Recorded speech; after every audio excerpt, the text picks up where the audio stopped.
The 2024 recession is here, and before you panic, let me tell you, this recession could be your golden opportunity to gain huge wealth. In the face of economic downturns, fortunes are not just lost, but also made. History has shown us that over 60% of the Fortune 500 companies were born during a recession. Surprising, isn't it? In the next few minutes, we'll discuss this 2024 recession, and we'll tell you strategies to not just survive, but thrive during this economic downturn. Before we get started, if you're new here, make sure you subscribe and hit that bell icon so you don't miss out on our next videos. Let's start with the basics. In simple terms, a recession is a period of temporary economic decline during which trade and industrial activity are reduced. It can mean job losses, reduced income, and a general slowdown in economic activity. Every recession is unique, and the 2024 recession is no different. It is marked by a significant shift in the global economic landscape, with emerging markets playing a more prominent role.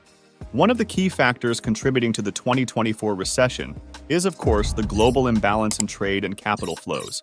This has led to a buildup of debt in certain economies, making them vulnerable to economic shocks.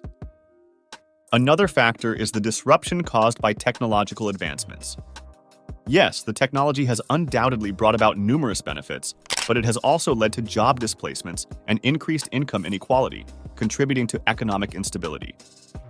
Interestingly, these very factors that are contributing to the recession also present opportunities for wealth creation. The shift in the global economic landscape means new markets are opening up. Technological advancements are creating new industries and job opportunities. And the buildup of debt means assets are available at discounted prices. Now that we understand what a recession is and what's causing the 2024 recession, how can we turn this challenge into an opportunity? Let's start with the first strategy: cutting living expenses. During a recession, it's crucial to take a hard look at your expenses and identify areas where you can cut back, like dining out less frequently, switching to a cheaper gym, or even working out at home. You have to find a balance between maintaining your lifestyle and ensuring financial stability.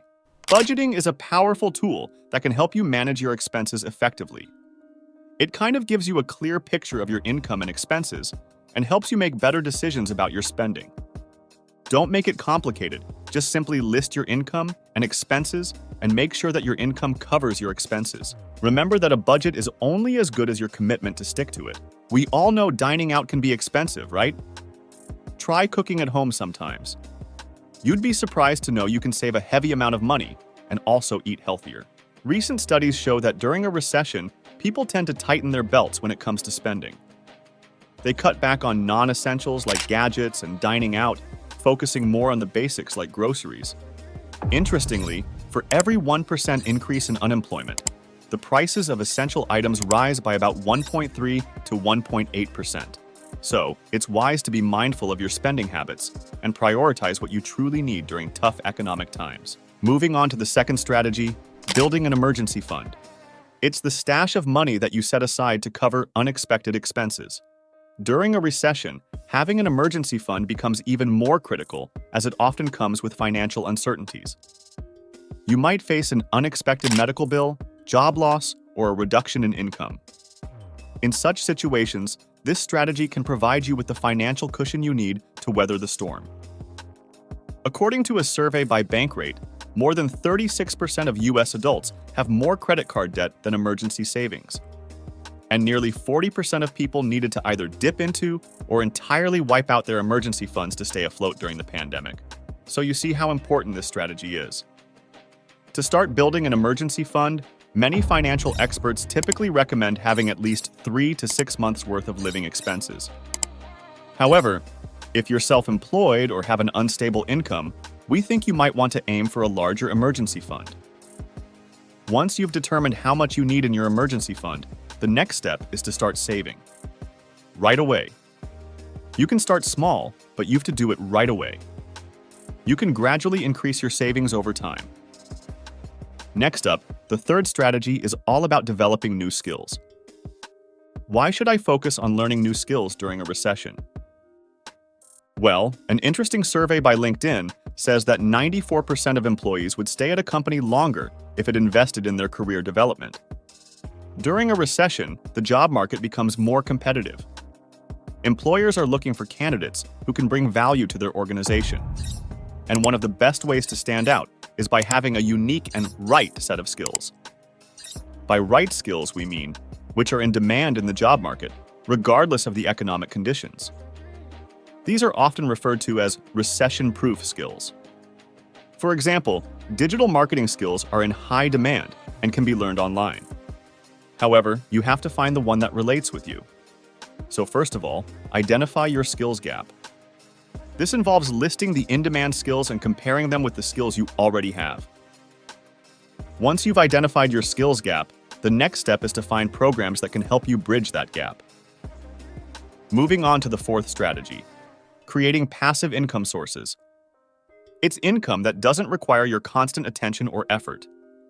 During a recession, having a source of passive income can be a financial lifesaver. It's like having a safety net that keeps you afloat financially, even when times are tough. It can also help you escape the rat race. Now, setting up a passive income stream requires some initial effort and planning. And we have some ideas for you.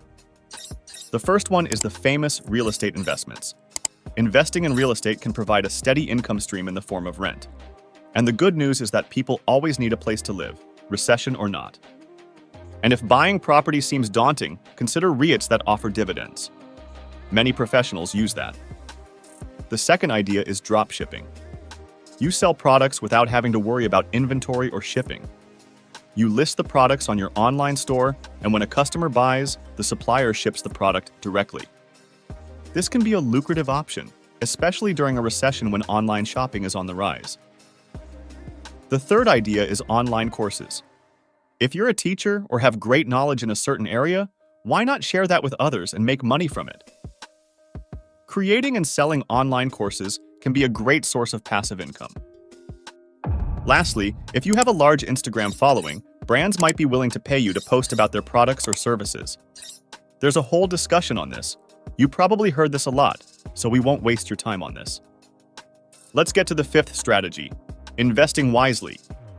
During a recession, the importance of your investments cannot be overstated. The key is, of course, diversification. You've to spread your investment across different asset classes to reduce risk. This way, even if one investment doesn't perform well, others might still hold up. Next, you have to focus on assets that are resilient to economic volatility. Assets that tend to hold their value or even appreciate during a recession, like government bonds. They are literally considered safe haven investments during a recession as they are backed by the government. And don't think about stocks. According to a recent report, during the 11 recessions the US has endured since 1950, stocks have historically fallen an average 15% a year. So, don't think about the stocks. Instead, go for defensive stocks. They tend to perform well during economic downturns, such as healthcare, utilities, and consumer staples. You can also consider gold, as it is often seen as a store of value during turbulent times, and can even provide a hedge against inflation. Moving on to our sixth strategy, starting a business. Wait, what are you saying? Start a business during a recession? Isn't that risky? Turns out, recessions can actually be a great time to start a business. According to the Kaufman Foundation, more than half of the companies on the 2009 Fortune 500 list were launched during a recession or bear market. And the list includes companies like Microsoft and Disney. This shows that starting a business during a recession can indeed lead to success. There are few reasons behind this. During a recession, there are often gaps in the market that can be filled. Plus, starting costs can be lower during a recession. For instance, you might be able to negotiate a better lease for your business location or find equipment at discounted prices. Not to mention, you'll have a larger pool of talented individuals to choose from when hiring. Some business ideas that tend to thrive during economic downturns include repair services, thrift stores, and e-commerce. During a recession, people are more likely to repair their belongings rather than replace them. Literally, anything from cars to home appliances. So, a repair service business could do well during a recession. As people look for ways to save money, thrift stores often see an increase in customers. Plus, people decluttering their homes might donate items to thrift stores, providing you with free inventory. Lastly, with more people shopping online, starting an e-commerce business could be a lucrative option. You could sell anything from handmade crafts to digital products. Well, that's it for today. Recessions can be daunting, but they also present unique opportunities. If you enjoyed the info in this video, we'd love to hear from you. Which of these strategies are you planning to implement? Do you have any other strategies to share? Drop your comments below. And if there's any topic you'd like us to cover in future videos, let us know that too. Before you go, don't forget to check out our video on average net worth by age, the shocking truth. Make sure you hit that subscribe button and press the bell icon. Thanks for watching.